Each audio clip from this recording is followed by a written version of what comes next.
Chapter 8 of Pawns in the Game by William Guy Carr. The Russian Revolution, 1917. In January 1910, 19 leaders of the World Revolutionary Movement met in London.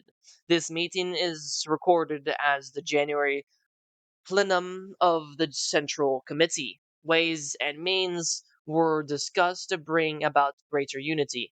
Lenin was again pressured to give up his policy of financial independence. He responded by burning the 500 ruble notes left over from the Tiflis bank robbery.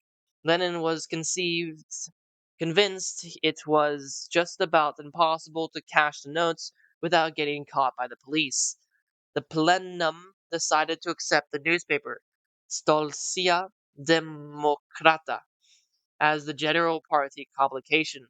The Bolsheviks appointed Lenin and Zinoviev and the Mensheviks, Martov and Dan, as editors. Kamenev was appointed to assist Trotsky edits Vienna Pravda. The plenum also discussed the pattern the world revolutionary effort should take. The delegates considered the possible repercussions certain contemplated political assassinations would bring about. The, the policy of the party was set. The Central Committee was ordered to prepare the temples and lodges of the Grand Orient for action. The members were to be made active, proselytizing their revolutionary and atheistic ideology. The party line was to unite all revolutionary bodies for the purpose of bringing all the big capitalist countries into war with each other so that the terrific losses suffered, the high taxation imposed, and the hardships endured by the masses of the population would make the majority of the working class react favorably to the suggestion of a revolution to end wars. When all countries had been Sovietized, when the secret powers would form a totalitarian dictatorship and their identities need remain secret no longer, it is possible that only Lenin knew the secret aims and ambitions of the Illuminati who molded revolutionary action to their suits to suit their purposes. The revolutionary leaders were to organize their undergrounds in all countries so as to be ready to take over their nation's political system and and economy. The international bankers were to extend the ramification of their agencies right around the world. Has been shown that Lenin became active in revolutionary circles in 1894. It has also been stated that he decided to throw in his lot with the international bankers because he doubted the ability of the men who led the Jewish dominated national revolutionary parties to consolidate their victories when gained. In view of these statements, it is necessary to review revolutionary events from 1895 to 1917. The Empress of Austria was assassinated in 1898, King Haberd in 1900, President McKinley in 1901, the Grand Duke Sergius of Russia in 1905, the King of the Crown Prince of Portugal in 1908.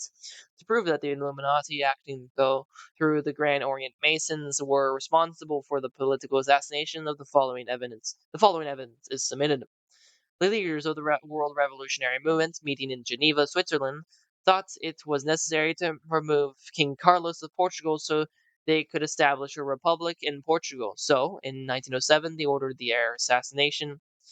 In 1907, Magalhães Lima, the head of the Portuguese Grand Orient Masonry, went to Paris to lecture to the Masonic lodges. His subject was Portugal, the overthrow of the monarchy, and need of a republican reform of government.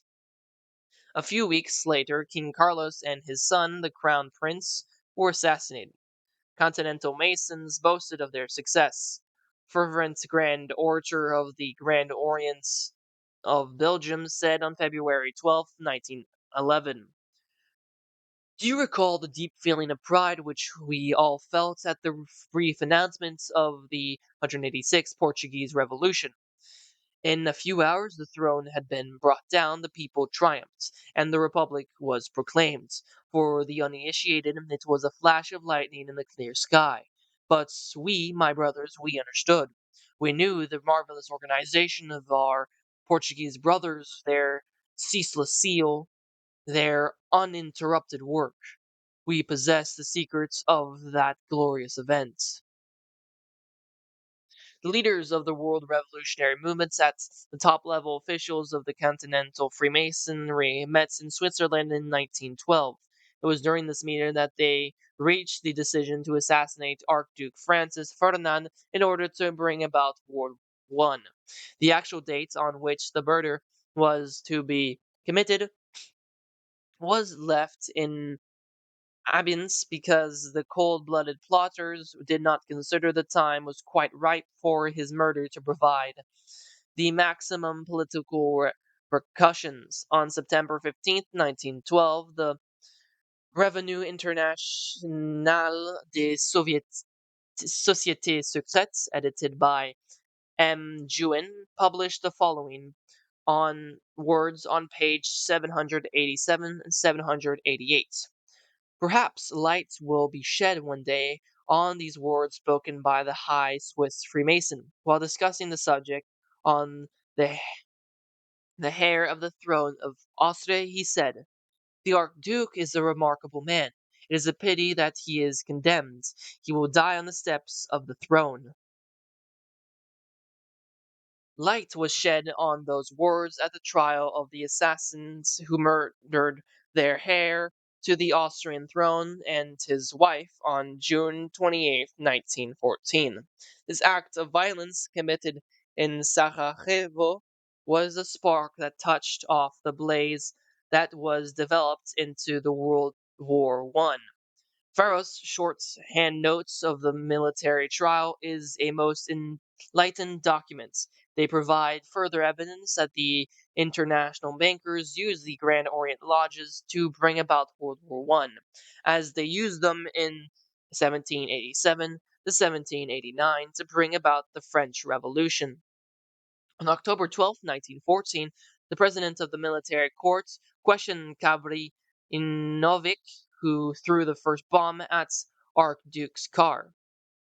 President, tell me something more about this motives. Did you know before deciding to attempt the assassination that Tankos, Tankosik, Tankosik and Siganovic were Freemasons? Had the facts that you and let me restart. The president. Tell me something more about the motives. Did you know before deciding to attempt the assassination that Tankosif and Siganovic were Freemasons? Had the fact that you and they were Freemasons influence on your resolve? Kabrinovic. Yes. The president. Did you receive from them the mission to carry out the assassination? Kabrinovic. I received from no one the mission to carry out the assassination. Freemasonry had to do with it because it strengthened my intention. In Freemasonry, it is permitted to kill. Siganovic told me that the Free Masons had condemned the Archduke Francis Ferdinand to death more than a year before. Add to this evidence the fur the add to this evidence the further evidence of the Count's Serin, an intimate friend of the Archduke. He says in Im Weltkrieg, the Archduke knew quite well that the risk of an attempt on his life was imminent. A year before the war, he informed me that the Freemasons had resolved on his death. Having succeeded in bringing about a world war, the leaders of the revolutionary movement proceeded to use the very fact to convince the industrial workers and the men in the armed forces that the war was a capitalistic war. They ag- agitated, they criticized everything possible. They blamed the vigorous governments for everything that went wrong. The international Capitalists were directed by the Illuminati, who remained discreetly in the background, unsuspected and unharmed. Because Russia had only emerged from the disastrous war with Japan a few years previously, it was a comparatively simple matter for the trained agenters amongst the Mensheviks to create an atmosphere of doubt, suspicion, and unrest in the minds of the Russian workers, and finally amongst the troops in 1914 to 1916. By January 1917, the Russian imperial armies had suffered nearly 3 million casualties. The cream of Russians' manhood had died. Lenin and Martov were in Switzerland, the neutral ground upon which the all international plots were hatched out. Trotsky was organizing the hundreds of ex Russian revolutionaries who had found refuge in the United States. He was particularly active in New York's East Side. Leaders of the Mensheviks were carrying on their subversive policies in Russia. Their first objective was to overthrow the power of the Tsar. Their opportunity came in January 1917. Clearly carried out sabotage in the communication systems, the Department of Transport, and the Ministry of Supply resulted in a serious food shortage in St. Petersburg. This happens at a time when the population was swollen so far above its normal size due to the influx of the city into the city of industrial workers needed for the war effort.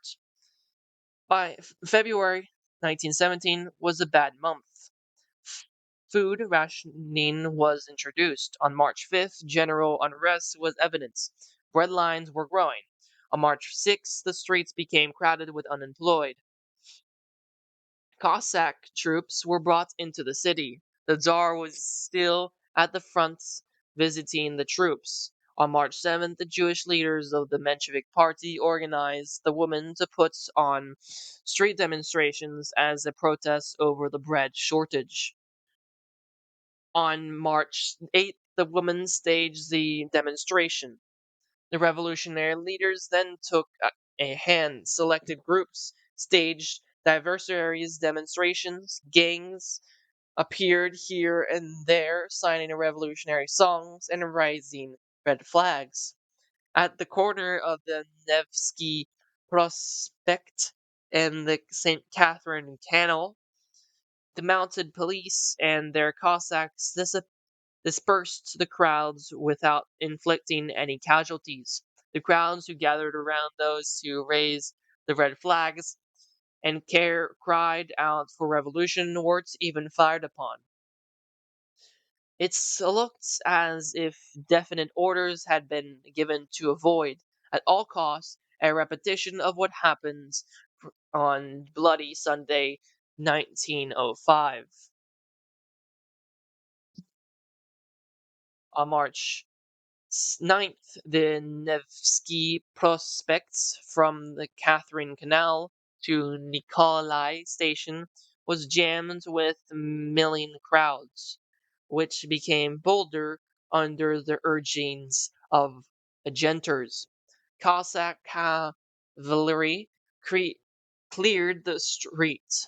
Some were trampled, but the troops only used the flats of their sabers.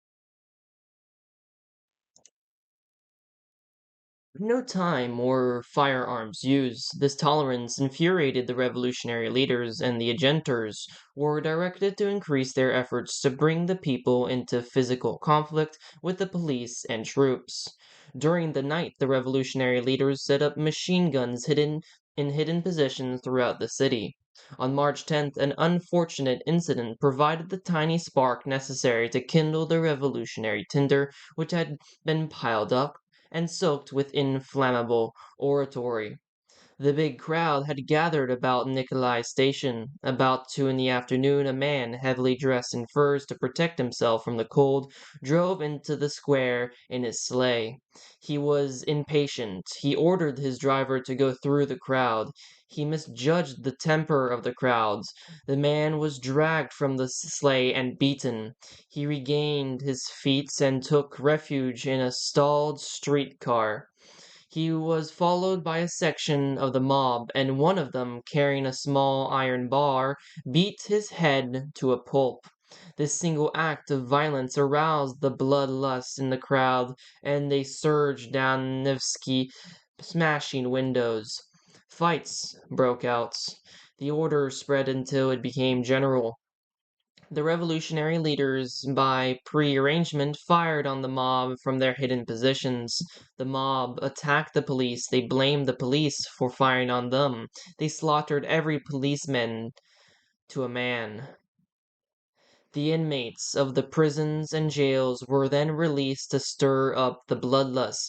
Conditions necessary for the reign of terror were introduced. On March 11th, the depredations of the recently released criminals led into widespread rioting. The Duma still tried to stay the rising tide of revolts. They dispatched an urgent message to the Tsar telling him the situation was serious. The telegram explained at considerable length the state of anarchy which then existed.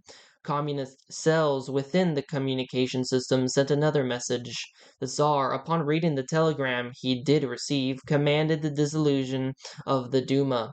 Thus he deprived himself of the support of the majority of the members who were loyal to him. On March 12th, the president of the dissolved Duma sent the last despairing message to the Tsar. It concluded with the words, "The last hour has struck. The fate of the fatherland and the dynasty is being decided." It is claimed the Tsar never received this message. This control of communications systems by cells placed in key positions was used widely during the next few months. On March 12th, several regiments revolted and killed their own officers.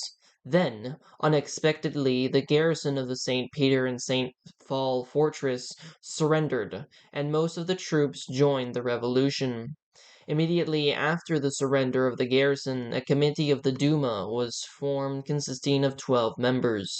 This provisional government survived until overthrown by Lenin's Bolsheviks in November 1917. The revolutionary leaders, who were for the most part Mensheviks, organized the Petersburg Soviet. They agreed to allow the provisional government to function because it had the remnants of rightful authority. St. Peter, St. Petersburg was only one city in a vast empire. There was no way of knowing accurately just how the citizens in other cities would behave. Kerensky, as the socialist, was a very strong man. He was referred to as the Napoleon of Russia. Through the good autopsies of the international bankers, M. Warburg and Sons, Lenin was put in communication with the German military leaders. He explained to them that the policy of both Kerensky's provisional governments and the Menshevik Revolutionary Soviets was to keep Russia in the war against Germany. Lenin undertook to curb the power of the Jewish revolutionary leaders in Russia. He promised to take the Russian armies out of the war against Germany, providing the Russian government would help him overthrow the Russian provisional government and obtain political and economic control of the country. This deal was agreed to, and Lenin, Martov, Radek, and a party of 30 odd Bolsheviks were secretly transported across Germany to Russia in a sealed railway compartments. They arrived in St. Petersburg April 3rd. The Warburgs of Germany and the international bankers in Geneva provided the necessary funds. The Russian provisional government signed its own death warrants in 1917 when, immediately after it was forced, it promulgated an order guaranteeing unconditional amnesty to all political prisoners. The amnesty included those in exile in Siberia and those who had sought refuge in countries abroad. This order enabled over 90,000 revolutionaries, most of them extremists, to re-enter Russia. Many of them were trained leaders. Lenin and Trotsky enlisted this vast influx of revolutionaries into the Bolshevik Party. No sooner was Lenin back in Russia than he used propaganda to attack the provisional government, which had granted him and his followers pardon. At the beginning of April, the Petersburg Soviet, meaning Workers' Council, was dominated by the Mensheviks. The SRs, Social Revolutionaries, came second, and the Bolsheviks, for once, were the minority group.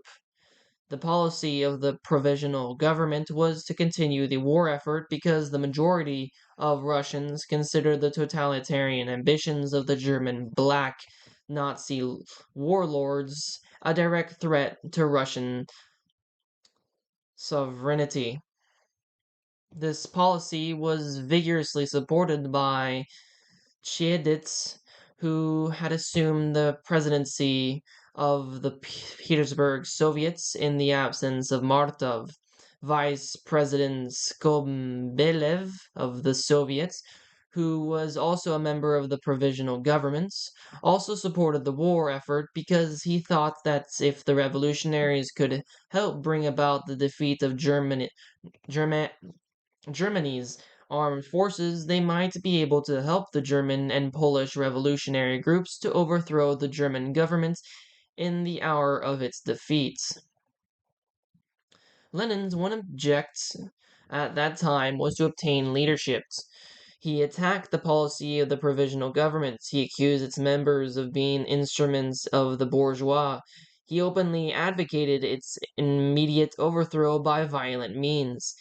He didn't want to antagonize the Menshevik members of the Petersburg Soviets at this time. Lenin instructed his Bolshevik agitators to preach the destruction of the provisional government to factory workers and military garrisons, but to use the slogan, "All power to the Soviets," meaning all power to the Workers' Council. Amongst the thousands of revolutionaries who returned to Russia following the general amnesty was Trotsky. He took back with him from Canada and the United States several hundred revolutionaries who had previously escaped from Russia. The vast majority were Yiddish Jews from the East End of New York. These revolutionaries helped put Lenin into power. Once these revolutionaries had served their purpose, most of them were condemned to exile or death. It was only a comparatively short time before all original members of the First International were either dead, in prison, or in exile. The history of the Lenin and Stalin dictatorships would conceive any unbiased person that the masses of the world's population, regardless of color or creed, have been used as pawns in the game of international chess played by the red international bankers and the black Aryan Nazi warlords as directed by the Illuminati. Further proof that the international bankers were responsible for Lenin's part in the Russian Revolution is to be found in a white paper published by Authority of King of England in April 1919, Russia number 1.